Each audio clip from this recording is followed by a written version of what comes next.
It was supposed to be a normal night on campus. In the distance, laughter echoing through the dorms, and then chaos.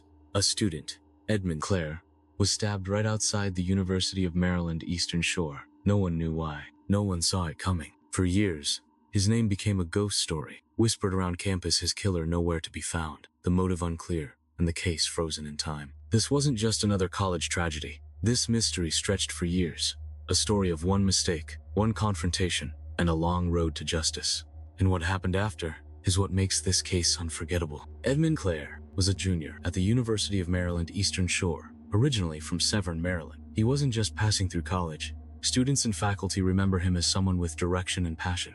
Edmond had goals that stretched beyond the classroom. He aspired to become a physician, a dream pointing to a person who wanted to help others, heal, and make a meaningful difference. Alongside his academic ambitions, he loved music. Peers described that he engaged with it not casually, but as part of who he was, someone who carried music with him. As a junior, he was immersed in campus life in ways beyond his coursework, earning respect from faculty and peers alike. Even after his death, the university's leadership didn't hesitate to speak of him not simply as someone who studied there, but as someone who belonged there, someone who contributed to the life of the place.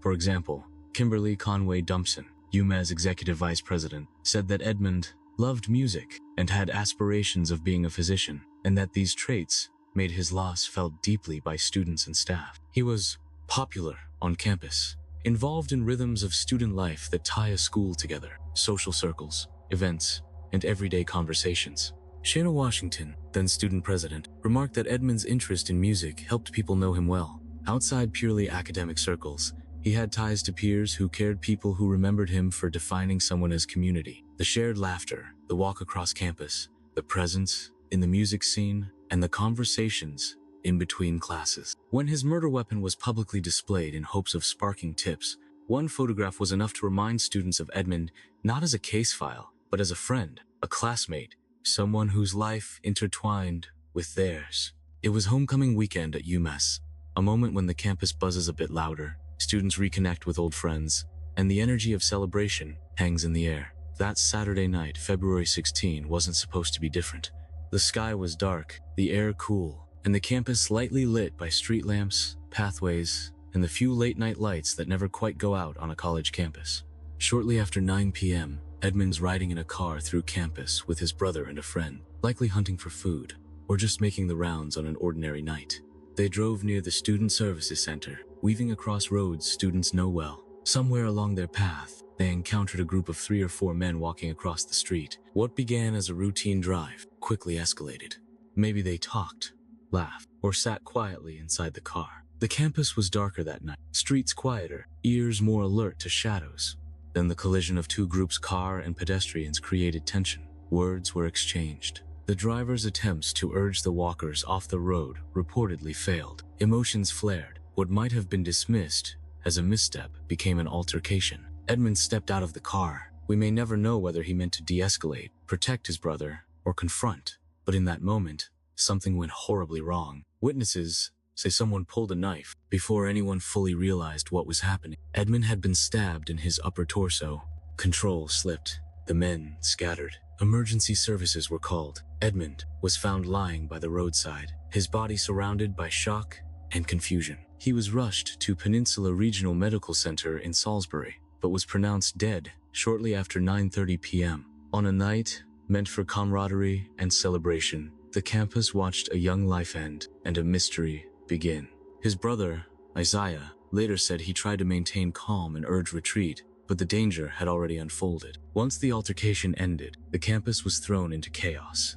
A nearby campus police officer, parked in the lot of the pavilion on College Backbone Road, saw a man, Edmond's brother, running toward her, shouting that his brother had been stabbed. She immediately left her car and rushed toward the scene. When responding officers reached the site, they found Edmond lying on the roadside next to the car, grievously wounded. His injuries were to the upper torso, a wound that would later prove fatal. EMS personnel were called in and brought to the scene rapidly. Their priority was to stabilize Edmond, stop internal bleeding, and get him into the ambulance as fast as possible. Those first responders would have worked under extreme pressure. Every second counts in a stabbing with internal damage. The scene must have been intense. Flashing lights, worried bystanders, urgency in voices, the smell of antiseptic kits, and the constant beeping of life-saving equipment. That night didn't just mark a body entering a hospital, it marked the beginning of a mystery. The urgency of emergency response, the tension in the ambulance ride, and the hushed conversations in the ER led toward a stark truth. Edmond would not walk out alive. And from there, the question shifted. Who did this? From the moment Edmond was fatally stabbed, law enforcement swung into motion, but the early days would prove difficult, with evidence promising yet elusive. Within minutes of the incident, campus police, the Maryland State Police, MSP, and Ann Barrack troopers responded. The victim's brother ran to a campus officer parked near the pavilion on College Backbone Road to report that Edmond had been stabbed. The officer made her way to find him lying by the roadside with upper torso injuries. EMS was called in and transported him to the Peninsula Regional Medical Center, where he was pronounced dead. Investigators began collecting witness statements, people who saw car traffic, those walking on nearby roads, and others who may have heard the altercation. The scene was canvassed. Forensic teams from the Maryland State Police Forensic Sciences Division were called in. Crime scene technicians collected physical evidence, including what would later become a key object, a folding knife near Edmond's spot. Early suspect descriptions were vague but suggestive. Authorities said the perpetrators were 3 tall African-American males, 2 of them with lighter complexions, all wearing dark clothing. One may have had a ski mask. They also looked into a light-colored vehicle, possibly a Ford Taurus or Mercury Sable, and a gold vehicle seen turning around near the scene shortly after the attack. About 2 months later, law enforcement released a photo of the suspected murder weapon, a Remington Sportsman Series folding knife with a serrated 3.5-inch blade with a distinct handle colored reddish-orange with black camo. The hope was the knife's unusual handle would jog someone's memory, someone who might have seen it, handled it, or known someone who did. Publicizing the weapon was meant to generate tips. Forensic scientists examined the knife and its surroundings. They found other DNA on the weapon, in addition to what was suspected to be from the perpetrator, but did not at that time have a positive match. Witnesses were canvassed broadly on and off campus. Given it was homecoming weekend, many people were in the area. Investigators checked for eyewitnesses, passers-by, and any vehicle observations. Law enforcement also issued a reward, around $10,000, for information leading to an arrest. Still, despite those efforts, investigators faced many frustrations. Because the stabbing happened during homecoming weekend, the campus had an unusually high number of people, students and visitors passing through, making witness accounts sometimes contradictory or vague. The sheer volume of potential observations made it hard to isolate reliable ones. Key pieces of evidence, like the DNA found on the knife, weren't immediately useful because they didn't match anyone in a database then. No identification of perpetrators could be made from that DNA immediately. Also, physical descriptions of people on the road and in vehicles are often imprecise. Height, complexion, and clothing are useful. Still, without a name, face, or corroboration, they can lead nowhere. Initially, the case was alive with possibilities but stymied by gaps. No clear suspect, no confession, no reliable alibi, and a limited forensic match. Those kinds of gaps stretch a case into a long, cold case journey. After the chaos of that February night in 2013, hope for quick answers faded but never died. Over the next several years, the UMES community, Edmond's family, and law enforcement worked in quiet persistence, even when progress seemed almost invisible. In the months and years following Edmond's death, students, faculty, and UMES administrators held on to the idea that justice could still happen. The university and Maryland State Police repeatedly appealed to the public for help. In April 2013, a photo of the knife, believed to be the murder weapon, was released. Bright orange and black camo handle, serrated blade to jog memories of anyone who might have seen it. The campus was restless with grief. Some worried that the tragedy would be forgotten over the summer when many students left. A freshman named Christopher Adams feared Edmond's case would be left unresolved with everyone gone from campus. Despite that fear, university officials tried to reassure the community, saying the calm might even help investigators do more thorough work without distractions.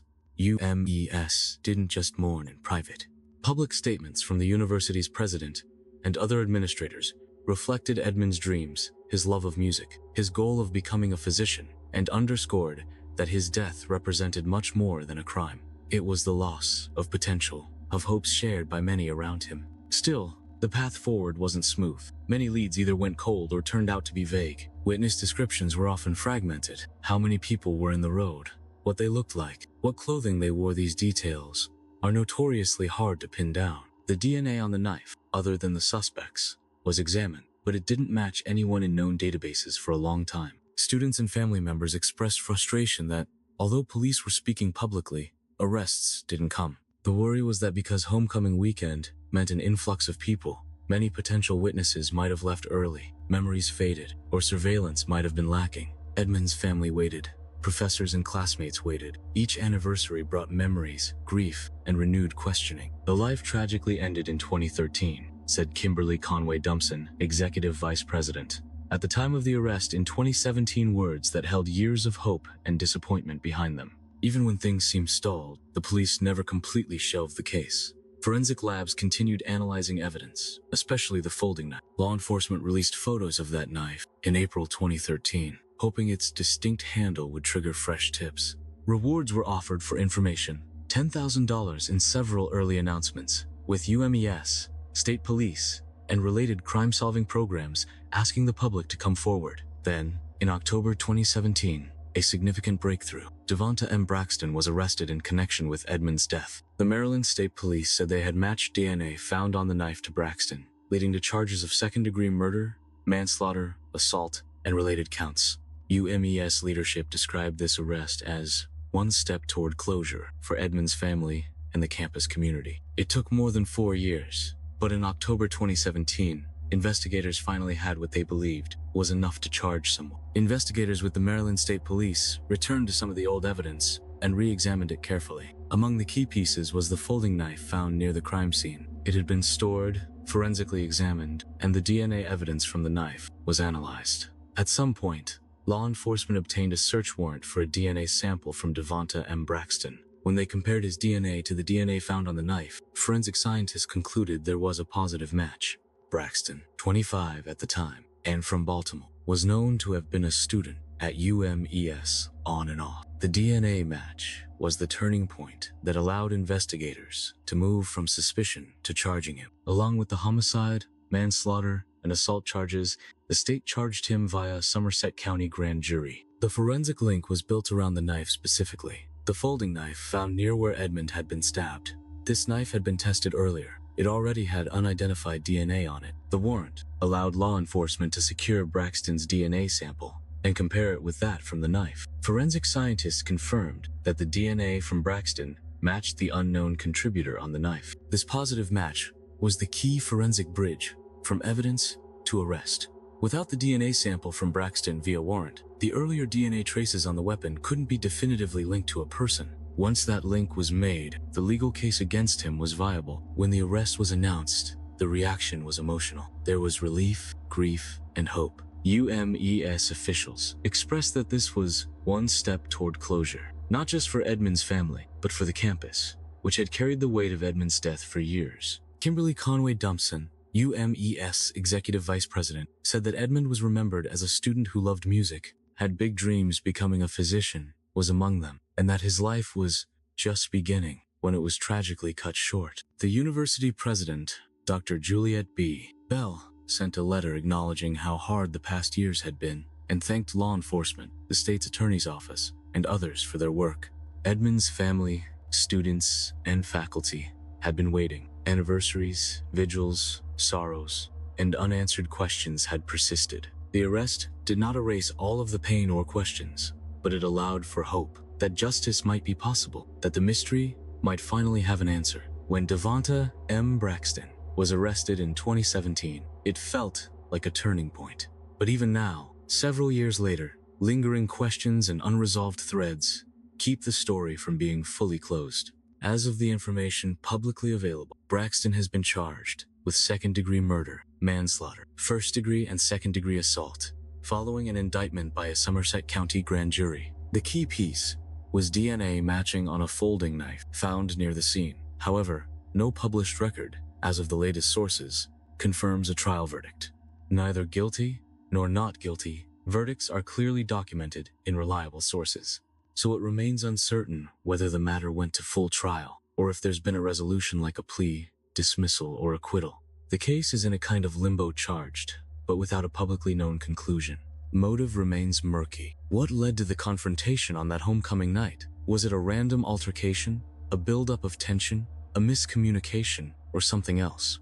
The records don't clearly establish why Edmond got out of the car, exactly what was said, or whether there was any pre-existing issue between Edmond, Braxton, or the other people involved. There are suggestions that more than one person was involved. Early reports say 3 to 4 men were walking in the road. Descriptions of suspects are vague and inconsistent. It's unclear whether other people present are fully identified or have been charged. The evidence gaps are also important. The knife had DNA, beyond that which matched Braxton, that was not yet connected to any suspect. Witness accounts vary. Many people were on campus because the event happened during homecoming weekend, making it harder to pin down reliable witnesses. Also, surveillance or camera footage, if any, has not been prominently discussed in public sources. This case has had effects beyond the facts of the crime. It left a mark on how the UMES community thinks about safety, justice, and remembrance. For UMES, there was a sense that a tragedy during homecoming, when students and alumni gather in celebration, violated something sacred about campus life. The fear that such violence might happen again without accountability lingered. In public statements, students and staff made clear they wanted concrete actions, better lighting, stronger security, faster responses. For the public and law enforcement, this case illustrates the challenges of cold cases. Forensic evidence may exist, but until someone steps forward, DNA is matched, and suspects are identified, cases can stall for years. The delay between the crime, 2013, and the arrest, 2017, shows the persistence needed and the limitations faced. Finally, in memory, Edmond is more than a name. For many in the UMES community, family, and friends, he represents the loss of potential. His dreams of becoming a physician, of participating in campus life, offer a human face to the statistics. The memory of Edmond is kept alive through memorials, yearly remembrances, and calls for closure.